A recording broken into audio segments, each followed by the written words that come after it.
Jangan kemudian kita masuk ke dalam kebisingan ini lalu mencoba untuk mengadu domba keharmonisan yang sebenarnya masih terjalin dengan baik antara Pak Prabowo dan juga Mas Gibran. Jadi jangan juga kita nih sebagai generasi muda mau untuk diarahkan atau digiring opini kita mendukung pemikiran-pemikiran generasi tua yang kolot. Generasi tua yang kolot. Generasi tua yang kolot. Tadi saya apa namanya, Bung Pangeran? Pangeran tadi ya namanya ya. Saya orang tua yang kolot. Itu tadi ya. Saya melihat Anda anak muda yang terlalu tua. Anda terlalu cepat tua dengan usia yang seperti itu. Saya dewasa bang, bukan tua bang. Kenapa? Kayaknya begitu. Lah iya makanya. Jadi saya orang tua yang kolot. Nah saya melihat dia anak muda yang terlalu tua, gitu. Orang tua yang kolot biasa, tapi anak muda yang tiba-tiba jadi kolot. Jadi tiba-tiba jadi tua, lebih parah lagi dari orang tua yang jadi kolot kan. Oh, itu. Bang nggak bisa bedain antara kolot dan kritis bang. Oke. Juru bicara Gibran Raka Buming Raka mendapat roasting dari narasumber Rakyat Bersuara yang dipandu oleh Aiman Wicaksono. Awalnya juru bicara Gibran mengatakan bahwa generasi muda jangan mengikuti adu domba yang dihembuskan oleh orang tua kolot karena menurutnya hal tersebut dapat mengganggu stabilitas nasional. Mau untuk diarahkan atau digiring opini kita mendukung pemikiran-pemikiran generasi tua yang kolot. Generasi tua yang kolot. Mendapat sebutan orang tua kolot, Rarangkuti langsung membalas jika dirinya disebut orang tua kolot, maka ia melihat juru bicara Gibran sebagai orang muda yang terlihat tua karena pikirannya yang mudah tersihir oleh hal-hal yang ia tidak ketahui. Tadi saya apa namanya, Bung Pangeran? Pangeran tadi ya namanya ya. Saya orang tua yang kolot. Itu tadi ya. Saya melihat Anda anak muda yang terlalu tua. Anda terlalu cepat tua dengan usia yang seperti itu. Saya dewasa bang, bukan tua bang. Kenapa? Kayaknya begitu. Lah iya makanya. Jadi saya orang tua yang kolot.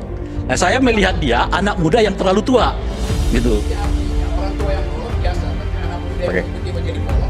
Jadi tiba-tiba jadi tua, lebih parah lagi dari orang tua yang jadi kolot kan. Oh, itu. Bang nggak bisa bedain antara kolot dan kritis bang. Oke. Sementara politikus senior Saidudu juga mengatakan ia heran dengan juru bicara Gibran yang terlalu berani dan fanatik menyebut Gibranku, padahal ia sendiri sebagai pengagum Habibie tidak pernah sampai mendirikan organisasi Habibiku atau sejenisnya. Tadi Bung siapa? Adik anak muda? Pangeran. Saya tuh pengagum Habibie, tapi saya tidak berani menyatakan Habibiku. Ya. Jadi saya nggak tahu Gibran sehebat apa sehingga sudah menjadi Gibranku gitu loh kira-kira. Nah, saya mau begini, maksudnya kekaguman kepada pribadi janganlah terlalu ini karena itu menjadi apa namanya. Tapi PSI kan juga sama, Jokowisme misalnya. Ya itu, nah itulah. Maksud saya beda sikap saya kagum sekali Habibie sampai saya Katanya setara Nabi. nah gitu. Nah oke. Itu dulu anak-anak muda jangan terlalu apa namanya mendewakan. Berguna nggak perbandingan itu? Kan di kepalamu tadi begitu banyak hal yang Anda anggap nggak penting itu. Karena yang paling penting adalah titipkan bangsa ini pada anak muda itu. Anak muda itu berkumpul di PSI, tempatnya Adek. Isinya orang tua. Dan yang akan jadi ketua orang tua. Coba bersihkan tuh cara berpikirnya. Saya yang pertama kali justru mendorong si Raja Yuli, mendorong Grace Natali untuk memastikan bahwa partai ini akan jadi partai ideologis in optima forma. Sebelum dia jadi PSI, saya ngajar di situ. Saya Made. Anda lihat jurnal PSI pertama yang nulis saya, judulnya Arah Generasi. Baca nggak? Baca nggak? Anda baca? Anda baca tulisan saya di situ? Saya mendengar. Ya? Saya mendengar, tapi saya tidak. Oke, ada yang membaca dengan kuping rupanya. Kan itu baca tuh. Saya tuliskan di situ argumen mengapa PSI harus jadi arah generasi. bukan diarah-arahkan oleh pemodal, oleh bapaknya tuh. Itu maksudnya memihak pada sesuatu, berpihak pada jalan pikirannya. Saya nggak pernah berpihak pada siapa-siapa, saya berpihak pada jalan pikiran di dalam urusan publik. Pengamat politik Rocky Gerung menggulai juru bicara Gibranku di acara Rakyat Bersuara. Rocky mengatakan bahwa ia lebih tahu Gibran ketimbang dirinya. Bahkan, isi pertemuan Rocky dengan Gibran hanya 7% yang diungkapkan ke publik. 93%-nya tidak diungkapkan oleh Rocky Gerung ke publik. Rocky mengaku pertemuan dengan Gibran tersebut banyak menceritakan keluh kesah Gibran Rakabuming Raka saat ikut berpolitik. Soal Gibran saya lebih tahu dari you. Gibran datang ke rumah saya, ngeluh, ngadu. Kalau saya buka lagi di sini, yang saya pernah buka di situ cuma 7%. Serius, masih ada 93%. Nama-nama itu. 10% lagi boleh lah. Kenapa? 10% lagi. Honor saya naik berapa persen? Oh, ini saya tukar tambah informasi sekarang. Saya mau jualan informasi. Sisakan 83. Ya. Informasi mahal sekarang. Jadi kita mau lihat keadaan bangsa ini di dalam kegugupan kita untuk membaca masa depan.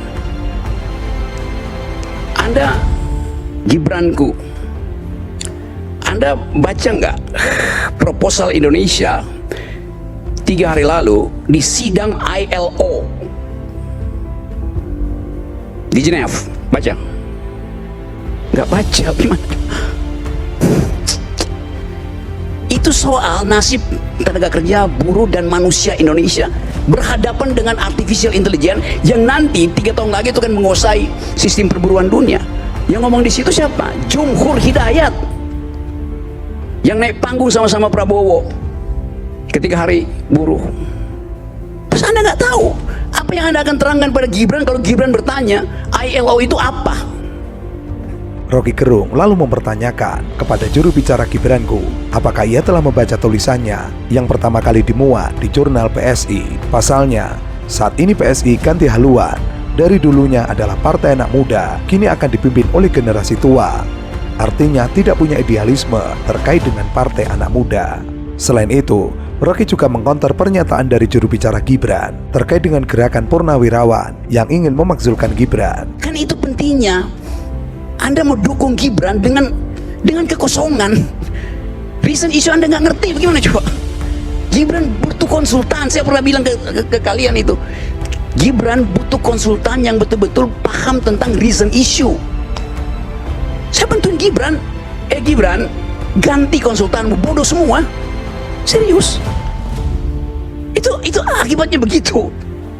Jadi saya potong dulu ya, karena keadaan hari ini memungkinkan kita untuk melihat arah generasi yang pernah saya tulis itu tuh.